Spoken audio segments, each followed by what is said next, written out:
nailed through safely with a win there. Was that harder work than you'd hoped, or is it good to get the legs moving quickly at this point? It was maybe a bit scrappier than I hoped, although I don't know why I would expect anything else. These indoor rounds are kind of always the same. It's a case of trying to be patient when other people are starting to panic a little bit, and yeah, I just kind of held my position the inside, and there were points where I could have moved, but just decided to stay patient and make sure that I was one of the last people to move, and when I did so, it was going to be to hit the front and nobody was going to come by, basically was the plan. So glad to do that, and I felt like I picked my timing pretty well, so happy with that.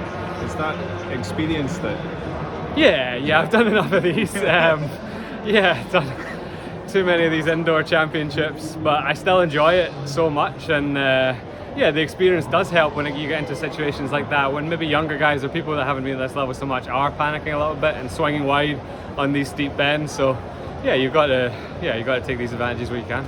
How much of a difference do these steep bends make? Because it's maybe difficult to see on video, but there's quite a marked angle to them.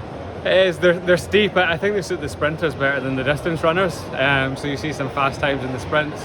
The distance runners, because we're not going maybe quite as fast, it feels a bit awkward.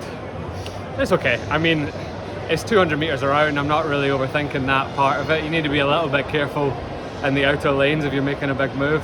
The other thing you really need to be careful for is that home straight is really short. So I was planning for that and made my move a bit earlier than I maybe would have otherwise, because it comes at you really quickly off of that bend. So I was aware of that part too. Yeah, and obviously final now on the horizon, coming up against an impressive field, but obviously Jakob's the one to beat. How much does coming up against him, does it change your mentality, or is it something you're focusing on yourself? No, I mean, I'm glad he's here. That was part of the reason I was so pleased with what I did a couple of years ago at the European Indoors, was I was really competitive with him at this level. He's just broken the world record, so it's obvious what kind of shape he's in. You don't need to there's not a whole lot of predicting to do. Like, he's going to be making the race hard tomorrow, and it's just a case of hanging on and making sure that last 200-300 meters you've got something to really make a burst. It's so much easier said than done, because he will make that hard tomorrow, but I relish that chance. I'm glad he's here, and I'm glad I'm competing against him. Does he change the atmosphere? I suppose he changed the atmosphere in the crowd. I don't think it changes my approach that much.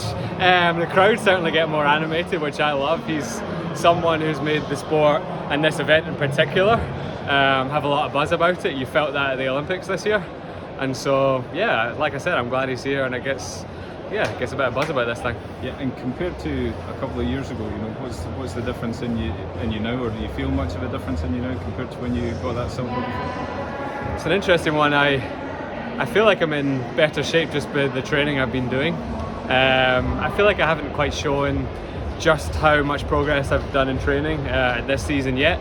The good thing is, though, every single race this season I've been getting better, so I'm hoping that shows tomorrow. It should, in theory, show based on the amount of work I did over this winter that was, really high quality.